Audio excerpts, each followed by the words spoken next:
વડીલ છે દાદા 70-75 વર્ષના, રોજ એનો નિત્યક્રમ સવારે ઉઠે એટલે 1 કલાક પૂજા પાઠ કરે દાદા. પૂજા પાઠ કરે, પછી બપોરે ભોગ ધરાવવાનો હોય ભગવાનને, ઠીક છે, આ બધું કરે એકદમ ધાર્મિક. સાંજે વળી માળા ને જાપ ને નામ જાપ ને બધું કરે. તો એની 8 વર્ષની પોત્રી છે, 7-8 વર્ષની પોત્રી છે. એ દાદાને એમ કે દાદા તમે આમ પૂજા પાઠ ને બધું બહુ કરો કા, ભગવાનનું બહુ માનો કા, તમે ધાર્મિક બહુ છો નહીં? હા હો દીકરા, છેલ્લા 40 વર્ષથી આ નિયમ છે અને છેલ્લા 40 વર્ષથી મારો નિયમ પાળું છું, એમાં એક દીએ મેં ક્યાંય પાડ્યો નથી. 40 વર્ષથી આ નિયમ છે એ છે, સવારે આમ, બપોરે આમ, સાંજે આમ, આ કરવાનું એટલે કરવાનું. વાહ બાપુજી વાહ. અને પછી ડાઇનિંગ ટેબલ ઉપર બપોરનું જમવાનું પીરસાણું, વહુએ જમવાનું પીરસ્યું અને જમવામાં શાકમાં જરાક નમક ઓછું હશે, મીઠું ઓછું હશે, અને ત્યાં બાપાનો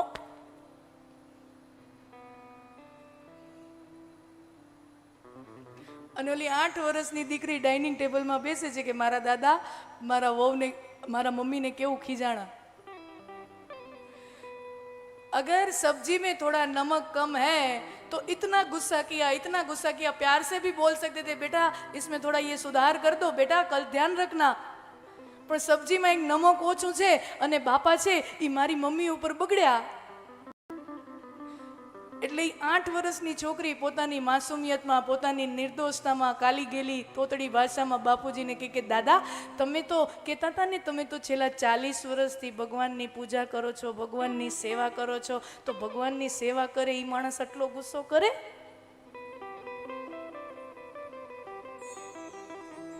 ભગવાનની સેવા કરે એ આટલું ખીજાય? ઈ તને ખબર ન પડે, ધર્મ તો મારી અંદર છે. મારા વાલા સ્વજનો, આપણે કોઈ સારો બ્રાન્ડેડ પરફ્યુમ, સારી ક્વોલિટીનો પરફ્યુમ આમ છાંટીને નીકળ્યા હોય ને, તો આજુબાજુ આમ આપણે જ્યાંથી નીકળીને તો 8, 10, 20 જણાને ખબર પડે કે હા હા હા કાંઈક સરસ પરફ્યુમ છાંટીને નીકળ્યા જ ભાઈ. એક પરફ્યુમ છાંટીને નીકળો અને તોય આખી દુનિયાને ખબર પડી જાય કે હા હા સુગંધ કંઈક અનોખી છે. તો આખું જીવન હું ને તમે ધર્મનું વહન કરીએ, આખું જીવન હું ને તમે પૂજા પાઠ કરીએ, તો મારા ને તમારી અંદરથી એવી સુવાસ એવી ફેલાવી ન જોઈએ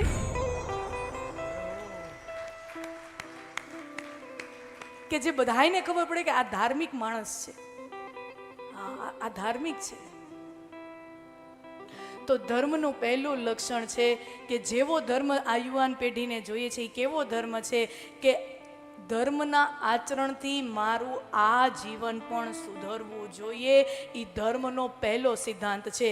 યાવત જીવેત સુખમ જીવેત ઋણમ કૃત્વા ઘૃતમ પ્રિબેત ભસ્મીભૂતસ્ય દેહસ્ય પુનરાગમના કુતઃ. મહાભારતમાં વ્યાસજીએ સુંદર મજાનો એક શ્લોક આપ્યો છે, યતો અભ્યુદય નિશ્રેયસ્ય સિદ્ધિ સધર્મ. ધર્મ શું છે? ધર્મ શું છે? વ્યાસજી મહાભારતમાં લખે છે ધર્મ શું છે? યતો અભ્યુદય નિશ્રેયસ્ય સિદ્ધિ સધર્મ. ધર્મ વો હે યતો અભ્યુદય. અભ્યુદય એટલે કલ્યાણ, જે મારા આ જીવનનું એ કલ્યાણ કરે અને આ જીવન પછી કોઈ બીજી કોઈ જગ્યા હોય અને ત્યાંય મારું કલ્યાણ કરે, એનું નામ ધર્મ. ખાલી ઓલા લોકને સુધારવા માટે મારું આ જીવન બગડે એવો ધર્મ નહીં હે. યતો અભ્યુદય નિશ્રેયસ્ય સિદ્ધિ સધર્મ.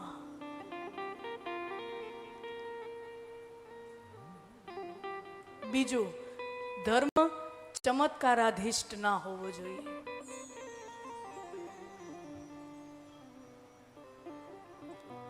યુવા પેઢીને ચમત્કારની વાતો ગળે નથી ઉતરતી.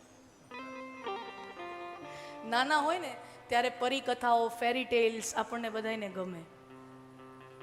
નાના હોય ત્યારે એ ફેરી ટેલ્સ હોય, થોડીક ફેબલ્સ હોય, સ્ટોરીઝ હોય, આપણને બધાય ગમે કે જેની અંદર એક મિસ્ટીરિયસનેસ છે. હે કંઈક ક્યાંક થાય અને ખુલજા સિમ સિમ, ખુલજા સિમ સિમ, તો આમ દરવાજા ખુલી જાય. પછી અમે નાના હતા ને ત્યારે ઓલી એક બહુ સરસ ટીવી સિરીઝ આવતી, મને યાદ છે, નામ હું ભૂલું છું, but that kid had a pencil, અને જે પેન્સિલ દોરે ને એ સાચું મેનિફેસ્ટ થઈ જાય, સાચું બની જાય. શાકાલાકા બૂમ બૂમ કે એવું કંઈક આવતું. હું જોતી, મને ખબર છે ને, અમે જોતા ને, હું નાની હતી ત્યારે, આઈ વોઝ 7-8, ત્યારે બહુ રસ પડતો કે પેન્સિલથી જે પણ ચિત્ર બનાવો, માનો કે હું પેન્સિલથી એક આઈફોન બનાવું, તો પછી પેન્સિલ મને આઈફોન બનાવે તો આઈફોન હાથમાં આપી દે. તો નાના હોય ને ત્યારે એવી ચમત્કારની વસ્તુઓમાં રસ પડે, પણ જેમ જેમ જેમ જેમ મોટા થતા જઈએ એમ એ ચમત્કારમાંથી રસ ખોવાતો જાય અને લોજિકલ વસ્તુમાં રસ જામતો જાય.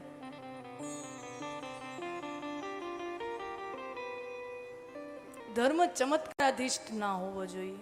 અને સાચું કહો, જેટલી પણ કથાઓ તમે સાંભળી રહ્યા છો ને, તમે રામાયણ સાંભળો, મહાભારત સાંભળો, એમાં એક પણ ચમત્કારની કથા નથી. ભગવાન રામ લંકા સુધી પહોંચવું છે તો ભગવાન રામ પણ મનુષ્ય રૂપે આવેલા છે. સમજજો, કોઈ ચમત્કારની કથા નથી. ભગવાન રામ મનુષ્યના રૂપે જન્મ લીધો છે. તો એક મનુષ્યને જો સમુદ્ર તરવો હોય તો એનો બેસ્ટ પોસિબલ વે શું છે? એક સેતુ બનાવે, પુલ બનાવે. જે આજે આપણે જોઈએ છીએ ને, મોટા મોટા દરિયાઓ, એની ઉપર ટ્રેનો પણ ચાલી જાય છે. મોટા મોટા પહાડો હોય, પહાડોની અંદરથી પહાડોને ચીરીને ટ્રેનો જતી હોય છે, પુલ જતા હોય છે, ब्रिजेस होए. कोई चमत्कार नहीं किया है. पुल बनाया, बंध बनाया, ब्रिज बनाया, ब्रिज के ऊपर से गए, कोई चमत्कार नहीं.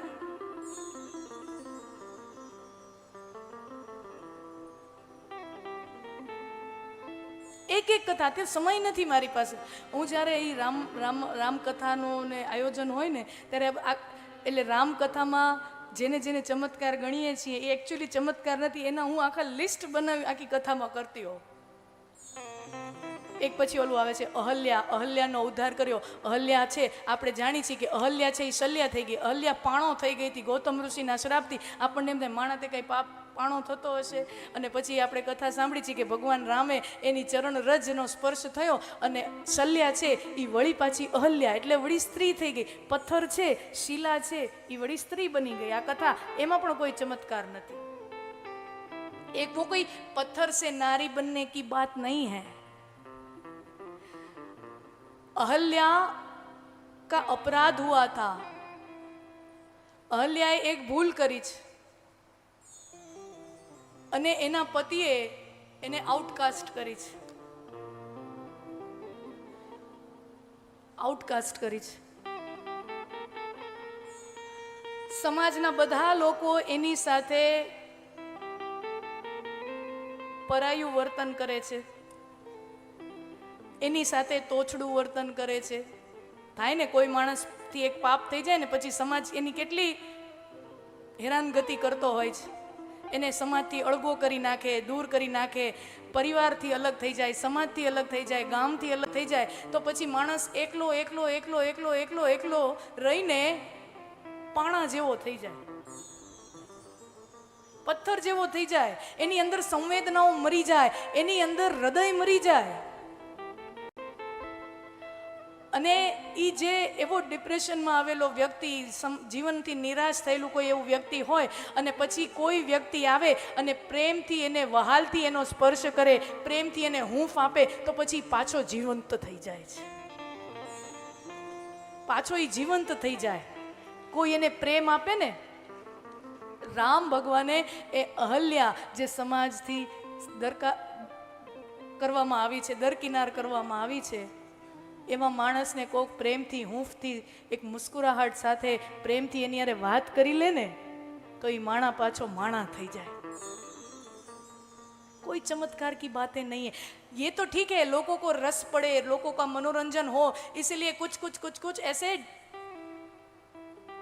बताया गया है कि शल्या में से अहल्या हुई. एक एक सिद्धांत है वो.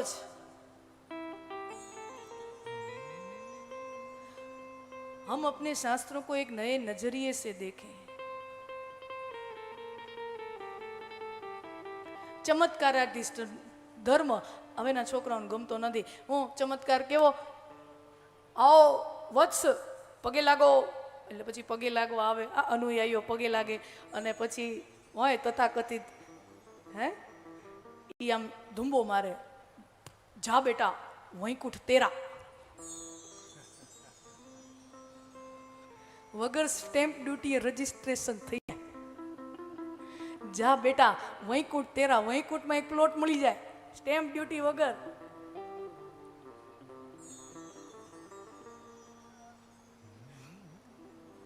तो अब नहले पे दहला तो होते ही जाता है. तुम किसी एक व्यक्ति को पूरे जीवन के लिए मूर्ख बना सकते हो, लेकिन पूरी समाज को पूरे जीवन के लिए मूर्ख नहीं बना सकते. શેરના માથે સવા શેર તો કોક આવે જ ને. એટલે સમાજમાંથી પછી એક ભાઈ ઊભા થયા, પત્રકાર છે, જર્નલિસ્ટ જેવા છે, અને જુએ છે કે આવો મોટો આવી રીતે આમ દરબાર જેવું લાગે છે ને આમ બાપા ધુંબા મારે છે ને, જા બેટા વૈકુંઠ તેરા. તો એ પત્રકાર આવ્યા, બધાને જુએ અને એવી અને નિયમ એવો વૈકુંઠ તેરા અને પછી 50,000નું કવર મૂકવાનું. તો એ પત્રકાર આવ્યો અને નિયમ પ્રમાણે પગે લાગ્યો, બેટા વૈકુંઠ તેરા. એટલે પત્રકાર આશીર્વાદ લઈને નીકળી ગયો.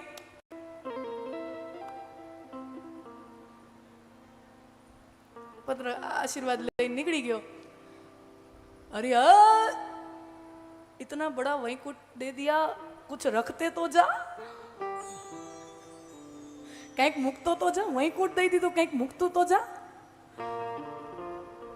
तो के बापजी वैकुंठ नी क्या दियो, आखू अमदावाद गाम तमार नामे कर दो ने,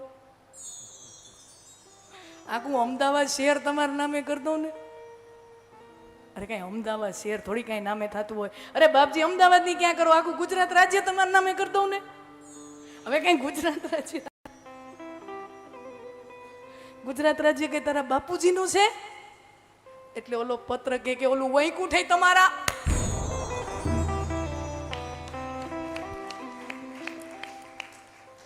ઓલું વૈકુંઠ તમારા બાપુજીનું છે.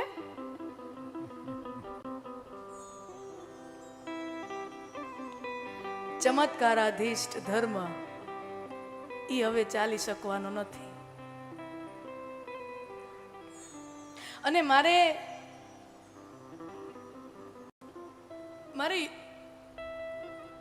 યુવા પેઢીને પણ એવું કેવું છે, આપણે જે પરંપરાઓને નથી સમજી શકતા, સમજો. બની શકે તમે જેટલા રીતિ રિવાજો છે, પરંપરા છે, શાસ્ત્રો છે, તમે નથી સમજી શકતા. ઘરમાં શું થઈ રહ્યું છે, આ શું છે, તમે નથી સમજી શકતા. અમુક વસ્તુઓ તમને નથી સમજાતી. અને પણ મારે તમને પણ કેવું છે કે તમને ન સમજાય એ બધું ખોટું છે એવું ન હોય.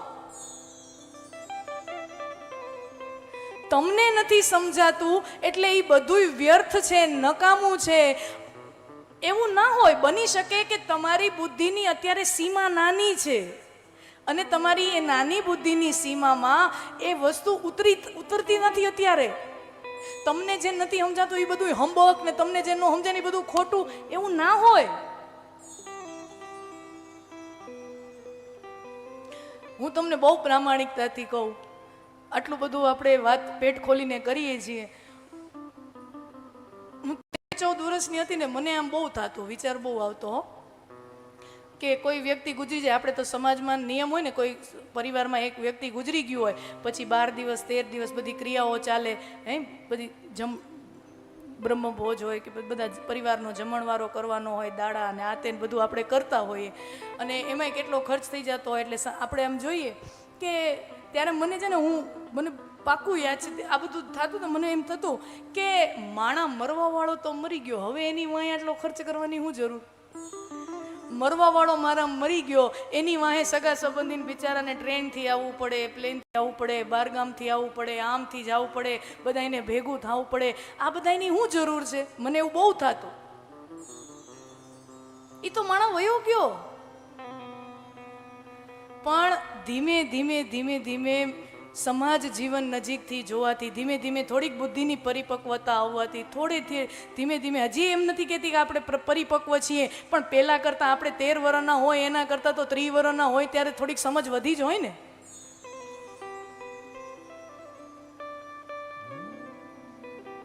જોકે હું 30 વર્ષની નથી, હું હજી 16 વર્ષની જ છું.